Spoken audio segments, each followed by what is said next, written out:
Hello everyone, it's Attacker72 here, and for today, it has been a few days since the release of Super Mario Party Jamboree, the third installment for the Mario Party series on the Nintendo Switch. And I gotta say, after about a few hours of gameplay and game time with some friends and pretty much trying all the things out, I gotta say, this is if anything, the best installment that we were given in the Nintendo Switch. I gotta specify that just in case, because I know there's like other Mario Party games that are better than Jamboree and all, but I gotta say that. But really, Jamboree feels, if not like a homage to what made the original series so great, while also taking elements from past Mario Party games altogether. Super Mario Party back in 2018 was almost at that point where it was almost trying to return to its format, but didn't quite execute as well. Superstars was a big return of format. The only issue was the lack of characters, the lack of boards, and definitely, lack of side content. But now Jamboree feels like a whole new game entirely. So in this video, I'm going to be reviewing everything we were given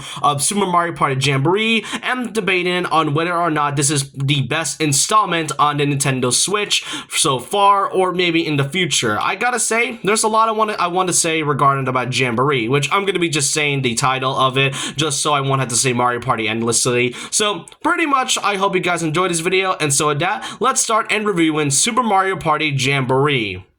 Starting off, I just kind of want to say that when this game was announced, I saw a lot of people complaining about why exactly do we have another Mario Party game on the Switch? That's like 3 at this point.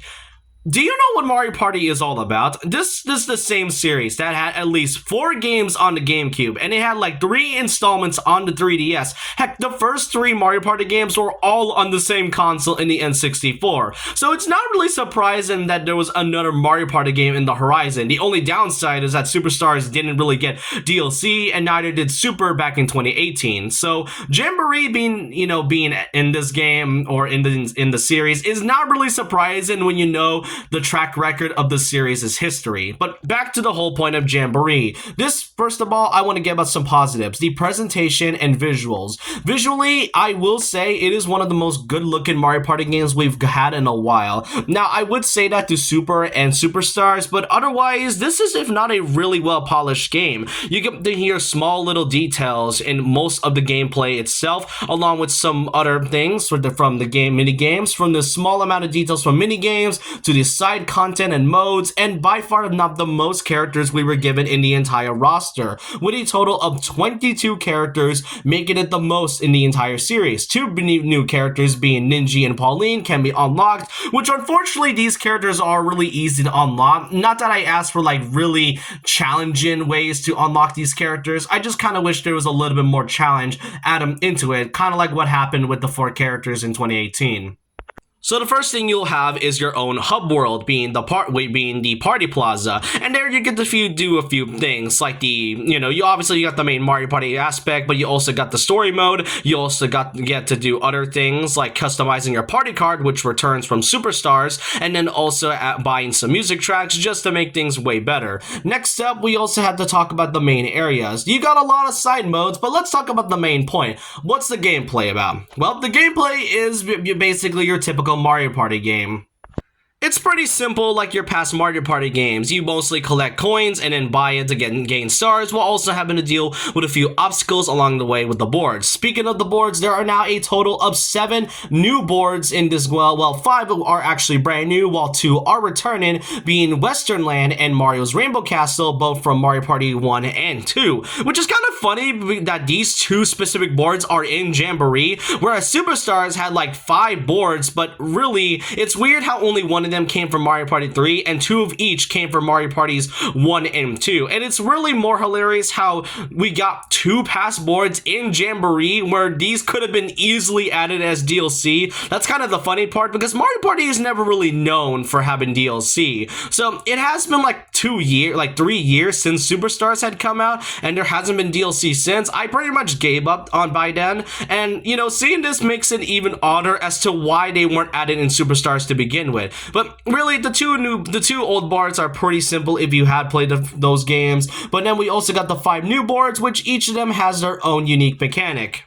Mega Wiggler's forest also features the Mega Wiggler, which is pretty obvious. Goomba's Lagoon features a giant volcano of the Goomba, while also having the tide of the ocean and water rise up and rise down for some more obstacles. Then we also got Roland Raceway, which is mostly just a Mario Kart put into Mario Party. We got Rainbow Galleria, which is basically a whole mall by itself, while having a bit of flash sales every 5 turns. And last but not least, King Bowser's Keep, which has the Imposter Bowser while dealing with a few obstacles like gaining coins and stomping on Mecha Koopas. Definitely all of them have their own unique take on the boards, and obviously we got Rainbow Castle and also the Western Land for Mario Party 2 with the train mechanic. Overall, these boards are really fun to go. I am glad we now got way more boards than what we were given. Super Mario Party and Superstars didn't exactly give us that much boards. It was mostly the same 5 for some reason. It's weird. It's weird how we were given such low boards, but now 7 is not too bad, even if the other 2 are mostly just returning boards.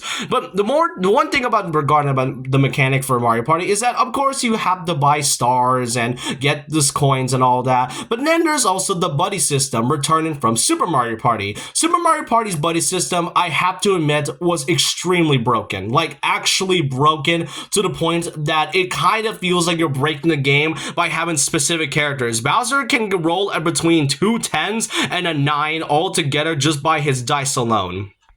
But thankfully, the buddy system has now been fully revamped. Instead of having all the characters come in and be your partner, this time you only get one partner as part of your character, as part of your playable character. And the way you do it is that a Jamboree buddy, which is what the game calls it, comes by, and whoever gets to them first will not only get the face-off in a minigame, but also get a huge advantage at the start of the match, which I am glad for that. I really am glad that they changed the whole buddy system, and each character, there are only 10 characters and that only get their own specific minigame, which is unfortunate. I would have loved to play as a Goomba, or have a play a minigame based off from a Goomba or something. I'm surprised Bowser doesn't have his own has his own minigame. I get because of the other Bowser minigames, but I'm pretty sure if we're gonna have Bowser Jr. getting his own minigame, I'm pretty sure Bowser can have his own. But anyways, you face off in their minigame, which all of them are unique. I love how detailed and really cool each of them are. Each minigame is pretty diverse. Like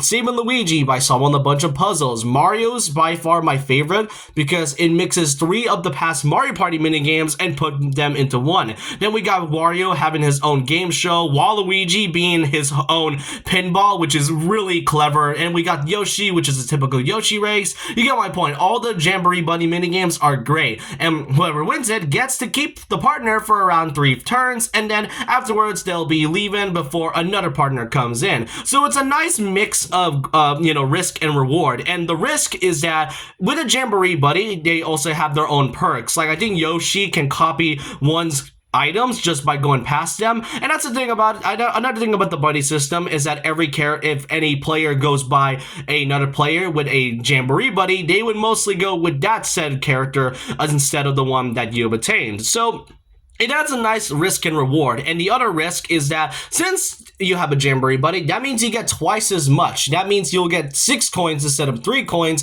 But if you land on a Bowser space, you'll likely lose a lot more than usual. So it's a nice sense of dreadfulness, but a nice balance to it. And I am glad they changed all things up. It's a mix of what really made the old Mario Party games great, while also adding the few elements that we were given from the recent titles. So yeah, it's basically just Mario Party, but with a nice sense of twist to make the gameplay way more refreshing than what it is, which I am glad for. But what other contents do you have aside from the main Mario Party content? Well, there is also the main game story mode, being Party Planner Trek, which is mostly just this game's adventure mode. It kind of has the mixed element from Top 100's Minigame Island, which, I can't believe I'm even making that comparison. You go through all of the 5 new boards, and simply put, you'll be basically going through like a few minigames while also doing some tasks and interacting with the board. So it's basically like this game's own adventure. And it also has the return of the mini stars that hasn't been seen since I think Mario Party I think it was in Mario Party 10. I can't recall that, but that was the last time we ever saw the mini stars. And with each mini star you collect, after collecting 30, you'll be able to face 5 of the game's bosses, which has returned in this game, which I am glad bosses are back. We haven't seen that since Mario Party 10 as well. Or actually, I think the last time we saw it was Star Rush. So yeah, bosses are great. It is only 5, unfortunately. I do wish we got some more bosses, but hey, return of bosses is nice. Next up, we got ourselves Minigame Bay, which is obviously your minigame mode, and mostly you got your typical free play, but also some other side content in the minigame mode. Like, aside from free play, you also got yourselves your very own you also get to do some matches on Minigame Showdown, which mostly just kind of has you competing against the partners. So it's a nice added variety, and it's definitely taken inspiration from what Superstars had. Then we got the Coupon-a-thon, which is mostly just this game's version of the Coin-a-thon from Star Rush, and there you have to pretty much go on a marathon while also having to deal with the imposter Bowser, having to deal with, everything and all, and you can also do some mini games as well, and with some more Bowser stuff, we also got Bowser's big, Kaboom Squad, which is mostly facing off against a large imposter Bowser, while also having to throw bombs and other weapons at it just to have some nice gameplay value. Coming also from Super Mario Party has the rhythm minigames again, this time now being called Rhythm Kitchen, which is mostly just the rhythm game from Super Mario Party instead, which, consists of minigames having to, cook food and all, which, I'm not gonna lie, those are pretty fun minigames. Then you got these 2 modes right here, that being Paratrooper Flight School and Toad's Item Factory, which consists of puzzles and having to use motion controls for the Flight School part. Now, the big question is, how good is the online exactly? I tried it with a friend last week, and from first impressions, I will say the online is good enough as it is. Sure, there were some laggy moments, and the rollback isn't really, really isn't great as it is. But this is a good online for what it is, and you can either go for a typical Mario Party board, or mostly go for an 8-player for Bowser's Kaboom Squad and Coupon-a-thon. And aside from the main modes and the other side content, there was also the one I mentioned in the beginning, where you get to also customize your party cards and decorate your party plaza just by by getting all the mini stars and doing some other things in the party planner trek, and also doing a thing known as achievements in this game. Yes, this game has achievements. It's pretty much what we were given from Superstars, and really the achievements can be easily obtained by simply playing the game. Like in the first, for the regular Mario Party match, you can simply get at least 5 to 7 achievements just on your first playthrough, just to give you a feel. And that's how you are able to unlock other things, like the other more party cards, and most notably the 3 boards that you can unlock. Now, obviously, there were a few minor gripes I have to deal with. Now, most notably from the fact that there were a few minigames that I wasn't a fan of. Gatekeepers is by far not the worst minigame in the entire game. If anything, probably the worst luck-based one. I get it's supposed to be luck-based, but it has no reason to be this long. There is like a 1 in 360 chance for you to get it right the first try. And as I mentioned before, I do think the bosses could be a little bit more than what it is. Like, I don't mind 5 bosses, but if we're ever going to get more boards in the future, which I highly doubt, then more bosses would be really, really appreciated.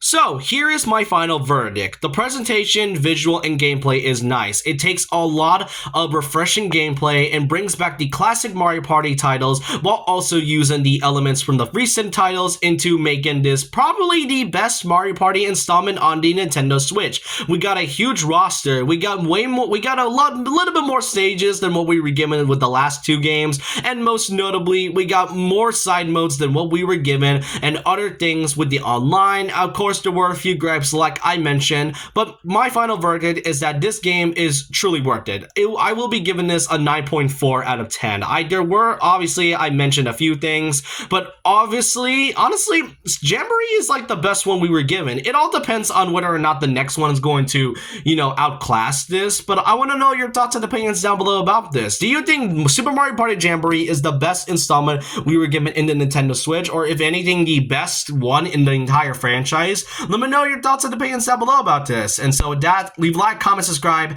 hit the notification bell for more videos, follow my Twitter, and I'll see you guys next time. And remember this, once a legend, always a legend.